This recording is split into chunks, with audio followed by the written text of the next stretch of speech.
जय हिंद स्टूडेंट्स, कैसे हैं आप सभी लोग। उम्मीद करता हूं सभी बहुत ही बढ़िया होंगे। सो गाइज, ये जो सेशन है ये साइंस एंड टेक्नोलॉजी के करंट अफेयर्स का सेशन है।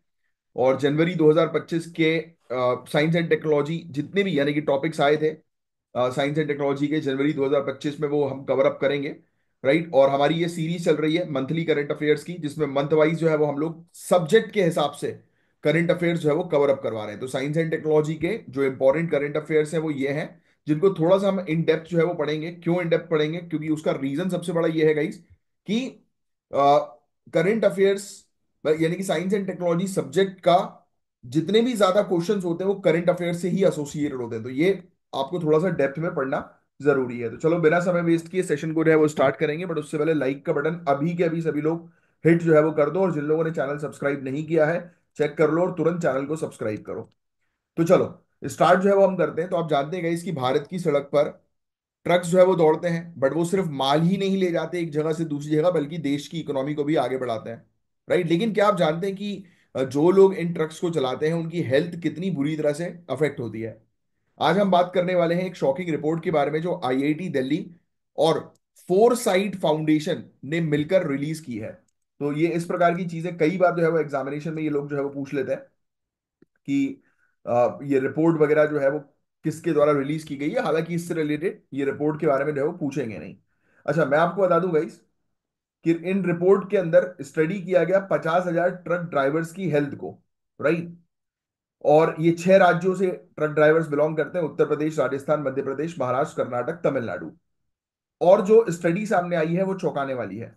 पहली चीज तो हम लोग को देखने को मिल रहा है कि ट्रक ड्राइवर्स के अंदर आंखों की समस्या जो है वो देखने को मिल रही है। विजन की प्रॉब्लम। सोचो, एक व्यक्ति इतना बड़ा ट्रक चला रहा है और उसको आंखों की समस्या है। 55.1% ट्रक ड्राइवर्स यानी कि आधे से ज्यादा जो ट्रक ड्राइवर्स है उनकी आंखों में रोशनी कम है, यानी कि विजन कम है। इसमें से 53.3% को दूर का क्लियर नहीं दिखता है, और 46.7% को नजदीक का नहीं दिखता है क्लियर। मतलब ये है कि रोड पर चलने वाले आधे से ज्यादा ट्रक ड्राइवर्स की आंखों की हेल्थ खराब है। तो अब से अगर ट्रक देखो तो थोड़ा सा इस रिपोर्ट को ध्यान रखना और दूरी बना के रखना। नेक्स्ट हम लोग को देखने को मिलता है 44.3% ट्रक ड्राइवर्स ओवर वेटेड या ओबेसिटी के शिकार हैं। उनका बीएमआई नॉर्मल से ज्यादा है, जो आगे चलकर डायबिटीज, हार्ट डिजीज जैसी प्रॉब्लम्स क्रिएट करता है।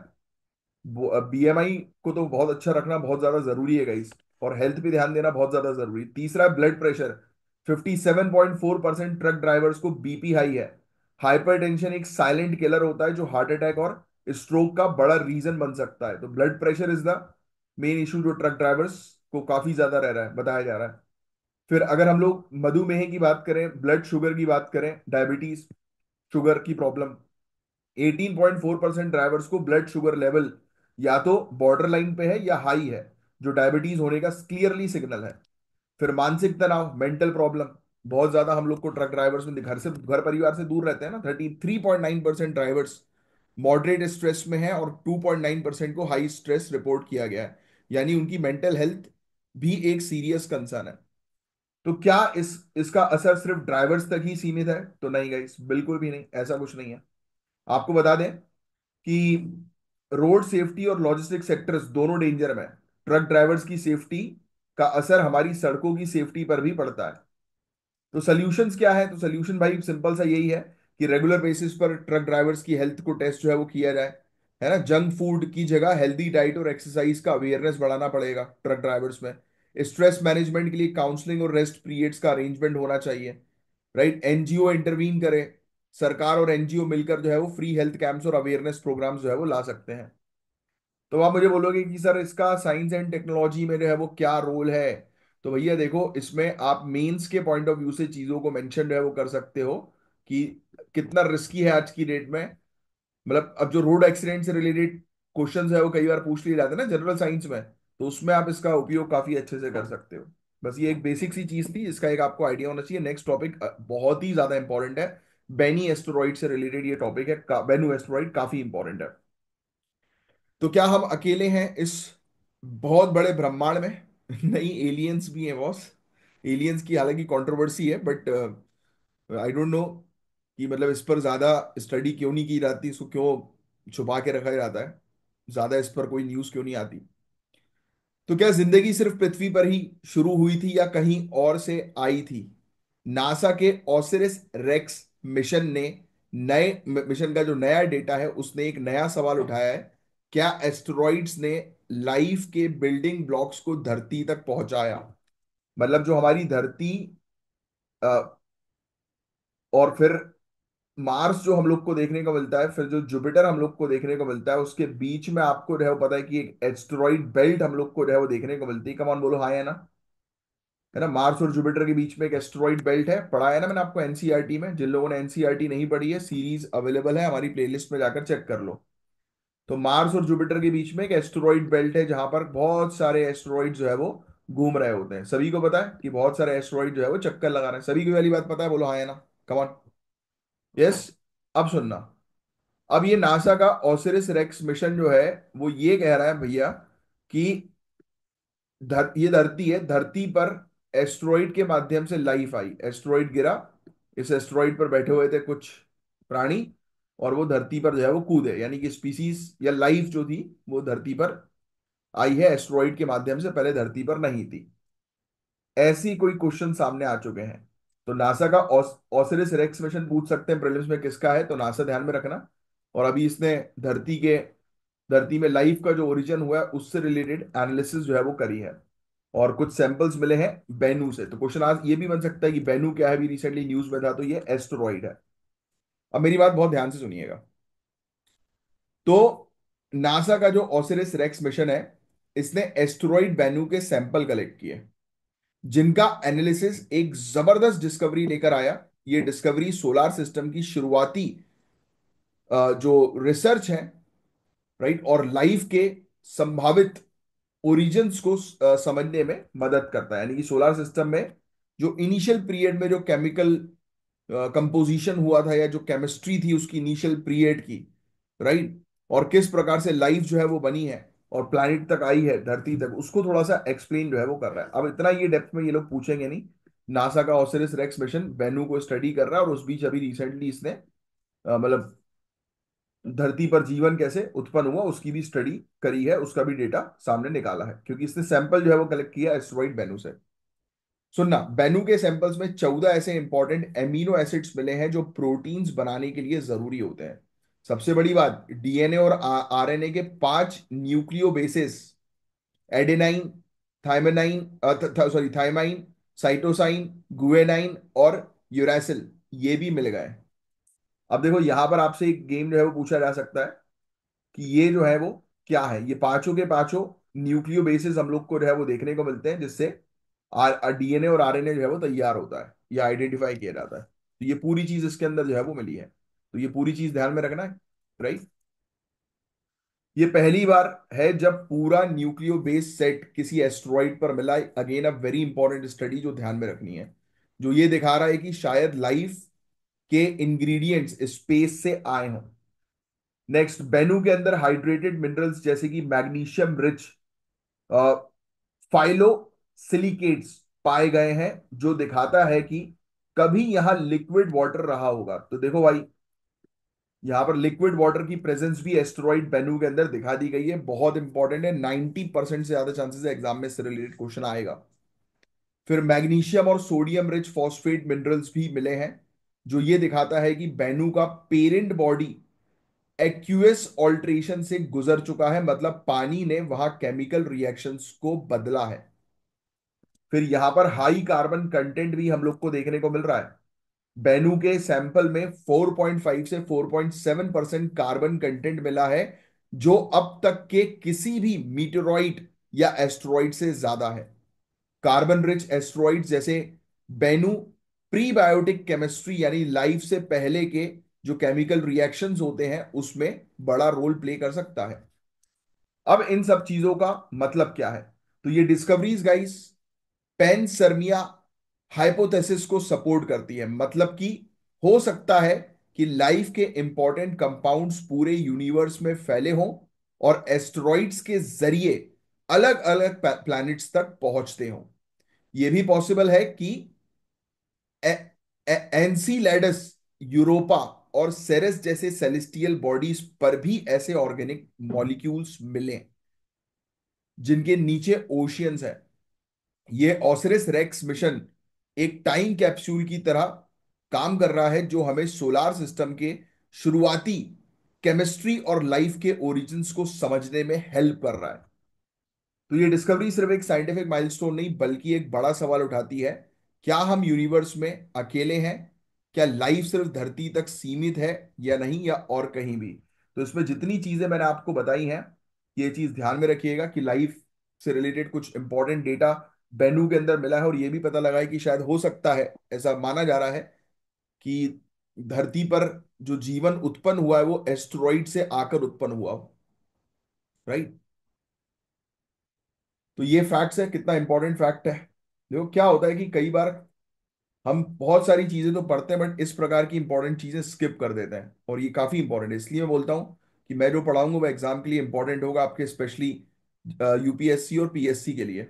स्पेशली यूपीएससी 2025, और पीएससी की तैयारी कर रहे हो तो भी एक अच्छा मेंस में लिखने का अवसर मिलेगा, क्योंकि पीएससी क्या होता है, वो मेंस में आप जब जितने अच्छे आंसर लिखोगे, जितने नॉलेजेबल तरीके से लिखोगे, उतना आपको बेनिफिट जो है वो मिलेगा। चलो, अब जो नेक्स्ट टॉपिक हम लोग को जो है वो देखने को मिल रहा है, बैंकिंग से रिलेटेड है। अब आप बोलोगे साइंस एंड टेक्नोलॉजी है, बैंकिंग का टॉपिक कहाँ से आ गया? राइट, अभी बताऊंगा कहाँ से आ गया, क्योंकि टेक्नोलॉजिकल बैंक के अंदर भी फिनटेक होता है बॉस, फाइनेंशियल टेक्नोलॉजी। यस। तो आज बैंकिंग सिर्फ आप जानते हैं ट्रांजैक्शन तक सीमित नहीं है, बैंकिंग टेक्नोलॉजी के माध्यम से नए नए इनोवेशंस हो रहे हैं, है कि नहीं? और इस रेस में एक बैंक ने सबको पीछे छोड़ दिया है, वो है सिटी यूनियन बैंक। ये प्रीलिम्स में आ सकता है, इवन स्टेट पीएससी भी पूछेगी। काफी इंपॉर्टेंट है सिटी यूनियन बैंक। सुनना मेरी बात बहुत ध्यान से। जनवरी 2025 में सिटी यूनियन बैंक ने 20वां आईबीए टेक्नोलॉजी अवार्ड में एक बड़ा रिकॉर्ड बनाया। लगातार दूसरे साल 7 अवार्ड्स जीतने का अवार्ड है ये अचीवमेंट सिर्फ एक सफलता नहीं, बल्कि बैंकिंग और फिनटेक इंडस्ट्री के लिए एक बड़ा सिग्नल है कि डिजिटल ट्रांसफॉर्मेशन ही फ्यूचर है। तो ये फैक्ट आप थोड़ा सा ध्यान में जो है वो रखिएगा कि एक इवेंट ऑर्गेनाइज किया गया था आईबीए के द्वारा, जो मुंबई के अंदर जो है वो हुआ था। और यहां पर सिटी बैंक यूनियन ने, जो कि एक प्राइवेट सेक्टर बैंक है, इसने रिकॉर्ड तोड़ दिया। राइट, 7 अवार्ड जो है वो इसने जीते हैं लगातार दूसरी बार। राइट। और 20वां एनुअल टेक्नोलॉजी कॉन्फ्रेंस एक्सपो हम लोग को जो है वो देखने को मिला था। तो 7 अवार्ड जो है वो इसके द्वारा जीते गए हैं। तो ये फैक्ट आप जो है वो ध्यान में रखिएगा। अब सिटी यूनियन बैंक के 7 मेगा अवार्ड्स के बारे में वैसे ध्यान में रखने की आवश्यकता नहीं है, सिर्फ सुन लो। Best digital sales, payments and engagement, customer के लिए सीमलेस बैंकिंग एक्सपीरियंस बनाने के लिए इनको अवार्ड मिला। बेस्ट आईटी रिस्क मैनेजमेंट का अवार्ड मिला। Best fintech and digital payment index adoption का अवार्ड मिला। बेस्ट फाइनेंशियल इंक्लूजन का जो है वो अवार्ड मिला। और रनर अप बेस्ट एआई और एमएल मशीन लर्निंग एडॉप्शन के लिए मिला। Special award best technology talent and organisation, और special award best technology bank के तौर पर प्रोवाइड किया गया। तो ये फैक्ट जो है वो थोड़ा सा आपको जो है वो ध्यान में रखना है। मुंबई में 24 जनवरी 2025 को ये इवेंट हुआ। आरबीआई के deputy governor Shri T Ravi Shankar ने अवार्ड दिए, और ये जो सिटी यूनियन बैंक के एग्जीक्यूटिव डायरेक्टर श्री विजय आनंद को ये अवार्ड मिले। इनका कहना था, विजय जी का कहना था, हमारे कस्टमर्स के लिए नए डिजिटल सॉल्यूशंस बनाना हमारी पहचान है। हम नए आईटी इनेबल्ड प्रोडक्ट्स लाते रहेंगे, और अगली बार भी सभी अवार्ड्स जीतने की कोशिश करेंगे। अब आप बोलोगे कि सर ये चीज तो काम की नहीं है। मुझे पता है ये चीज काम की नहीं है, बट क्या होता है कि स्टेट पीएससी है, इनके नाम पूछ लेती है। तो विजय अनंत नाम जो है वो थोड़ा सा ध्यान में रखिएगा। इनको अवार्ड जो है वो रिसीव हुआ है, और आरबीआई के deputy governor T B Shankar, T Ravi Shankar, T R Shankar, इन्होंने ये अवार्ड जो है वो प्रेजेंट किया है। तो बस ये फैक्ट बस अवार्ड से रिलेटेड ध्यान में रखना, बाकी उतना कुछ खास नहीं है। That's it. अब आगे बढ़ते हैं, हम लोग नेक्स्ट टॉपिक की तरफ चलेंगे। तो एक और हिस्टोरिकल मूवमेंट, इंडियन एयरफोर्स के एक वीर ऑफिसर ने स्पेस मिशन के लिए चुनाव पाया है, यानी कि स्पेस मिशन के लिए उन्हें चुना गया है, इंडियन एयरफोर्स के ऑफिसर को। और ये किसी भी प्राइवेट स्पेस फ्लाइट में जाने वाला पहला भारतीय होने वाले हैं। कुछ याद आ रहा है ये किस मिशन की जो है वो बात हो रही होगी, कि हम लोग जो है वो स्पेस में अपने रिसर्चर्स को, साइंटिस्ट को, इंडियंस को भेजेंगे। तो ये सब आपके दिमाग में मिशन गगनयान आ रहा होगा, बट यहां पर बात करेंगे हम लोग एक्सियोम मिशन 4 के बारे में। एक्सियोम मिशन 4, अब यहां पर ही आपको कंफ्यूज किया जाएगा गगनयान मिशन और इस मिशन से एसोसिएटेड। तो देखो, इस मिशन के बारे में हो सकता है कि आपने अगर जनवरी के करंट अफेयर्स पढ़े होंगे, बट ये वाली चीज मिस कर दी होगी। मुझे कमेंट बॉक्स पे लिख कर बताना जेन्युइनली मिस करी है कि नहीं करी। राइट, तो यही चीज है कि मैं जो चीज आपकी कवर अप कराऊंगा, आई नो वेरी वेल कि कौन सी चीज काम की है, और उसी चीज पर फोकस करूंगा मैं। राइट, अब सुनो बात बहुत ध्यान से। पहले तो मैं आपको थोड़ा सा एक आइडिया देता हूँ। ग्रुप कैप्टन है, इनका नाम ध्यान में रखना, शुभांशु शुक्ला। ये स्टेट पीएससी में आपसे पूछ सकते हैं कौन है शुभांशु शुक्ला। तो लखनऊ उत्तर प्रदेश में जन्मे, लिखने लिखने की मतलब ये याद रखने की जरूरत नहीं है। नेशनल डिफेंस एकेडमी से 2005 में ग्रेजुएट किया। एक मैं आपको इंटरेस्ट क्रिएट करने के लिए बता रहा हूं बस। और कॉम्बैट लीडर और टेस्ट पायलट के रूप में अपनी एक अलग पहचान बनाई। इसरो के गगनयान मिशन के लिए भी चुने गए एस्ट्रोनॉट में ये शामिल है। बट यहां पर हम गगनयान मिशन की बात नहीं करेंगे, हम बात करेंगे एक्सियोम मिशन 4 के बारे में, AX4 के बारे में। That is very very important. इसके लिए जो है वो इनको चुना गया है अभी, और ये मिशन गगनयान के लिए भी चुने गए हैं। पहली चीज तो मैं आपको क्लियर कर दूं, है ना। बट आपको एक्सियोम मिशन 4 के बारे में समझना जरूरी है यहां पर। तो एक्सियोम स्पेस द्वारा ऑर्गेनाइज किया गया, एक्सियोम स्पेस, ठीक है, एक्सियोम मिशन 4 एक्सियोम स्पेस द्वारा ऑर्गेनाइज किया गया एक 14 दिन का इंटरनेशनल स्पेस स्टेशन मिशन है। तो ये प्राइवेट स्पेस फ्लाइट मिशन है। राइट, और इसको एक्सियोम स्पेस के द्वारा बनाया, ऑर्गेनाइज किया गया कंपनी के द्वारा। NASA Kennedy Space Center Florida से SpaceX Dragon spacecraft के माध्यम से लॉन्च किया जाएगा। शुभांशु शुक्ला एक ग्लोबल क्रू के साथ, यानी कि और भी दूसरी कंट्रीज के जो स्पेस ट्रैवलर्स होंगे, तो उनके साथ शुभांशु शुक्ला जो है वो शामिल किए जाएंगे, शामिल होंगे। तो भारत के लिए इस मिशन का महत्व क्या है? तो पहली बार कोई भारतीय एक प्राइवेट स्पेस मिशन में हिस्सा होंगे। इंटरनेशनल स्पेस कोलैबोरेशन में भारत का एक बड़ा कदम है ये। इसरो और प्राइवेट स्पेस कंपनीज के बीच नई पार्टनरशिप का इंडिकेशन है। तो शुभांशु शुक्ला सिर्फ एक एस्ट्रोनॉट नहीं या फिर व्योमनॉट नहीं, अब जैसे अच्छा देखो, यूएसए से निकलेंगे तो ऑब्वियस सी बात है कि एस्ट्रोनॉट, बल्कि भारत की स्पेस एस्पिरेशन के नए युग के प्रतिष्ठा स्तंभ है। मतलब कि अब देखो आने वाले समय में ये वहां पर भी जाएंगे मिशन गगनयान में। तो एक्सियोन मिशन भी ध्यान में रखना, इंटरनेशनल स्पेस स्टेशन में भेजा जाएगा एक प्राइवेट स्पेस फ्लाइट मिशन है। 14 दिन का ये मिशन है, बहुत इंपॉर्टेंट। अब नेक्स्ट टॉपिक जिसके बारे में हम लोग चर्चा करेंगे, तो अगर आप भी आईपीओ में इन्वेस्ट करते हैं या ग्रे मार्केट प्रीमियम GMP जिसको बोलते हैं इसके चक्कर में पड़े हैं, तो ये तो आपको टॉपिक पता होना ही चाहिए। बट एग्जामिनेशन के पॉइंट ऑफ व्यू से आईपीओ क्या, मुझे आईपीओ का फुल फॉर्म बता सकते हो? इकोनॉमिक्स का एक इंपॉर्टेंट टॉपिक है। बट हाँ, साइंस में हम लोग जो है वो इसलिए पढ़ रहे हैं इस टॉपिक को, क्यों? क्योंकि टेक्नोलॉजी जो है वो उसके साथ कनेक्टेड है। तो सेबी ने अनाउंस किया है एक नया वेन लिस्टेड प्लेटफॉर्म, जिसमें इन्वेस्टर्स आईपीओ अलॉटमेंट के तुरंत बाद लिस्टिंग से पहले भी शेयर्स बाय सेल कर सकेंगे। वेरी वेरी इंपॉर्टेंट, लिख लेना, सिंपल सी चीज। वेन लिस्टेड प्लेटफॉर्म, क्वेश्चन आ सकता है किसका प्लेटफॉर्म है? सेबी का प्लेटफॉर्म है, सेबी ने लॉन्च किया। राइट, किस चीज के लिए?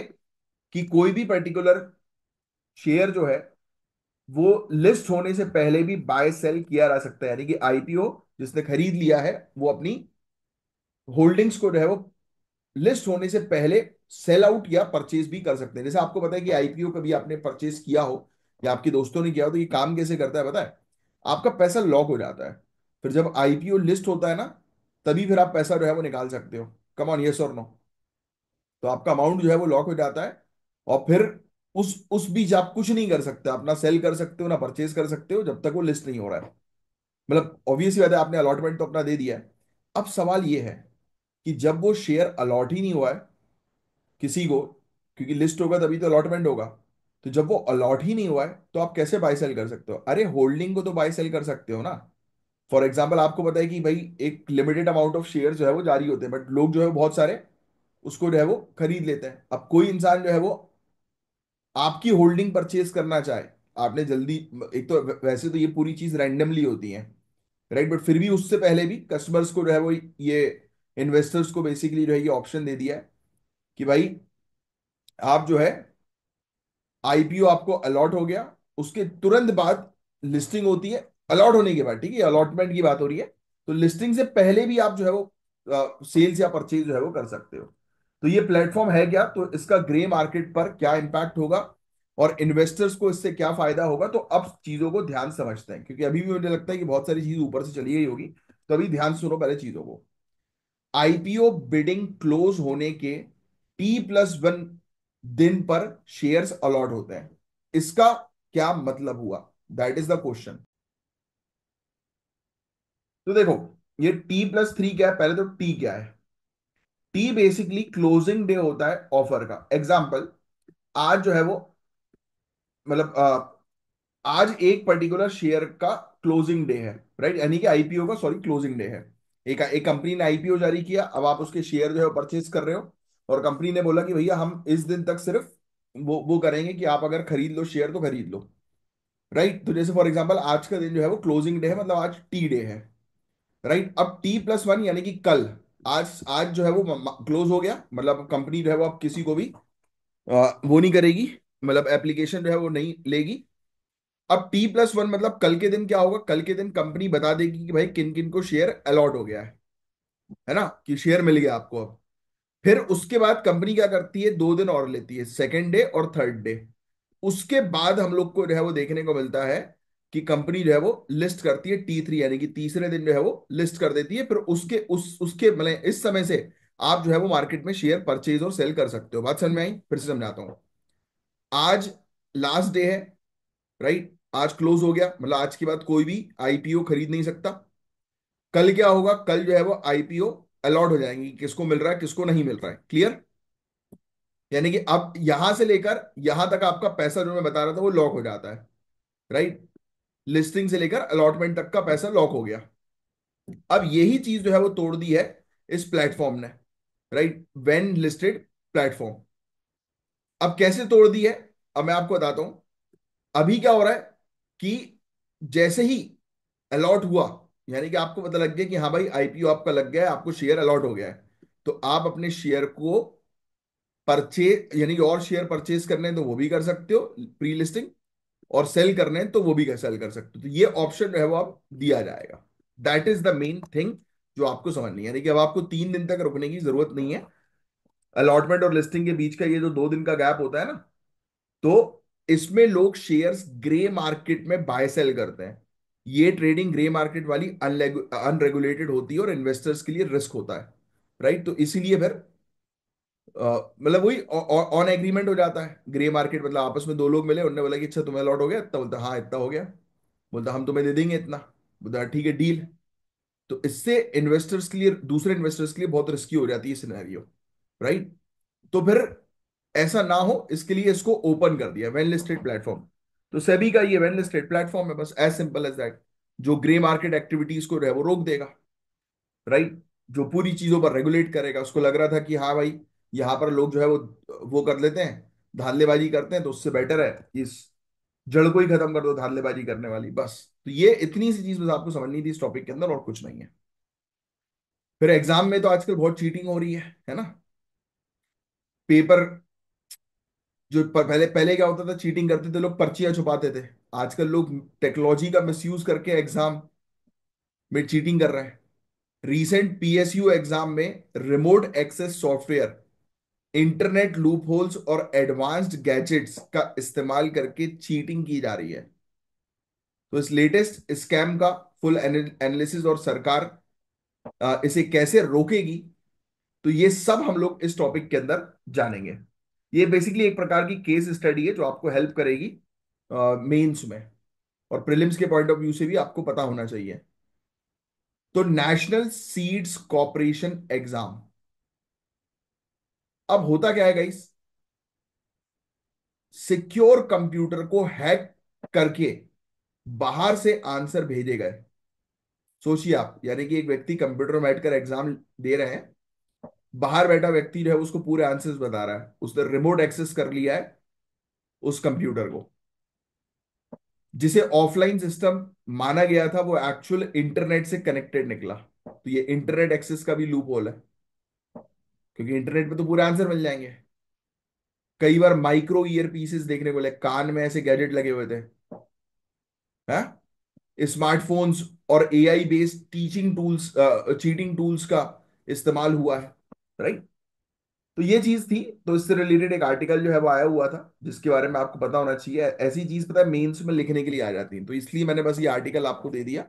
बाकी और कुछ नहीं कि इस प्रकार की मतलब टेक्नोलॉजी का मिसयूज हो रहा है चीटिंग में भी, ये पॉइंट आप जो है वो लिख सकें। तो सरकार इसको कैसे रोकेगी, तो ऑब्वियस ही बात है, सर्विलांस निगरानी बढ़ानी पड़ेगी, बायोमेट्रिक वेरिफिकेशन और सिग्नल जैमर्स लगाए जाएं तो पॉसिबल है। इसमें पैसा बहुत लगेगा ना, प्रॉब्लम इज दैट ये इंफ्रास्ट्रक्चर में पैसा बहुत लगेगा, बट फिर भी इसको रोकने के लिए कार्य तो करना पड़ेगा। पैसा लगेगा करके अपन हट नहीं सकते, वरना टॉप मोस्ट पोजीशन पर जो है वो ऐसे लोग मिल जाएंगे जो चीटिंग करके जो है वो पास होगा। अब सोचो एक चीटिंग करके एक डॉक्टर कोई बन जाए, मुन्ना भाई कोई बन जाए, तो आपको ऑलरेडी पता है कि पेशेंट की बैंड बननी है फिर तो है ना। और अब एक नेक्स्ट टॉपिक हम लोग को देखने को मिल रहा है। आपको पता है एआई दुनिया का फ्यूचर है, और भारत अपना खुद का एआई मॉडल लॉन्च कर रहा है, सिर्फ 100 रुपए पर घंटा। मतलब चैट जीपीटी और दूसरे ग्लोबल एआई मॉडल से 40 गुना ज्यादा सस्ता। 18,693 जीपीयूज की power, purely Indian secure ethical AI, farming education और क्लाइमेट चेंज का ये सोल्यूशन है, राइट। तो देखो, ये indigenous model union minister Ashwini Vaishnaw ने अनाउंस किया था कि ये एआई मॉडल अफोर्डेबल और सिटीजन फ्रेंडली होगा। अब सिर्फ 100 रुपए प्रति घंटे में एआई यूज कर सकेंगे लोग। ग्लोबल एआई मॉडल की कॉस्ट $2.5 से $3 पर आवर तक होती है गाइस। ये एआई सिर्फ एक चैटबॉट नहीं होगा, बल्कि 18 अलग अलग एप्लीकेशन को पावर करेगा। तो ये काफी पावरफुल है, अफोर्डेबल भी है, पावरफुल भी है, राइट। 100 रुपए पर आवर पे लोग जो है वो एआई का यूज जो है वो कर रहे हैं, राइट। तो ये चीज है। तो बस आपको तो इसमें पता होना चाहिए कि हमारा खुद का एआई हम लेकर जो है वो आ रहे हैं, जो काफी चीप भी हो रहा है, राइट। तो लोग कर रहे हैं क्योंकि इससे बेनिफिट जो है वो मिल रहा है। और 100 रुपए पर आवर की बात हो रही है, तो मैं आपको बता दूं कि 100 रुपए से भी पर डे, 24 घंटे, मतलब उससे भी कम में आप अपने ब्रेन की शक्ति बढ़ा सकते हो। उसके लिए आपको कुछ नहीं करना, ये मेरा नंबर है, इस नंबर पर व्हाट्सएप करना। मैं आपको एक सप्लीमेंट प्रोवाइड कराऊंगा, जो 1 महीने टोटल आपका चलेगा, 30 दिन चलेगा, जिसमें 2 गोलियां आपको मिलेंगी, राइट। और उसकी कीमत जो है वो 2800 रुपए के आसपास है, मतलब 100 रुपए से भी कम की कीमत पे आप अपने ब्रेन को न्यूट्रिएंट प्रोवाइड करा सकते हो और फोकस के साथ अपनी तैयारी कर सकते हो। तो इस चीज को तो स्पेशली जो जो स्टूडेंट सिविल सर्विसेज की तैयारी कर रहे हैं, तो वो हमारे पास जो सप्लीमेंट है अमेरिका से इंपोर्ट होता है वो जरूर लें, क्योंकि उससे आपको काफी फायदा मिलेगा। इसमें हाई परफॉर्मेंस जीपीयू वगैरह हम लोग को जो है वो देखने को मिल रहा है इंडिया वाले एआई में। तो ये चीज जो है वो उन्होंने बताई कि इंडिया एक ऐसा हाई पावर्ड एआई जो है वो तैयार करेगा जो अलग अलग एरियाज में काफी हेल्पफुल होने वाला है। तो बोल तो रहे हैं 6 महीने में ये लॉन्च होने की इसकी उम्मीद है, अब देखो, और भारतीय लैंग्वेज को भी सपोर्ट करेगा, राइट। तो इस पर जो है वो अभी काम चल रहा है, ये आपको एक आइडिया होना चाहिए। तो ये गई साइंस एंड टेक्नोलॉजी के पूरे करंट अफेयर्स मैंने कवर कर दिए जनवरी 2025 महीने के, जो काफी इंपॉर्टेंट आए थे, राइट। तो होपफुली ये टॉपिक आपको अच्छा लगा होगा। और अगर आपको एक्सक्लूसिव टेलीग्राम बैच को ज्वाइन करना है, तो अगेन वही सेम नंबर व्हाट्सएप का हमारे, इस पर कांटेक्ट करके जो है आप ज्वाइन कर सकते हैं। तो चलिए अब मैं मिलूंगा आपसे नेक्स्ट लेक्चर में, तब तक के लिए bye, take care, have a great day ahead. जय हिंद गाइस।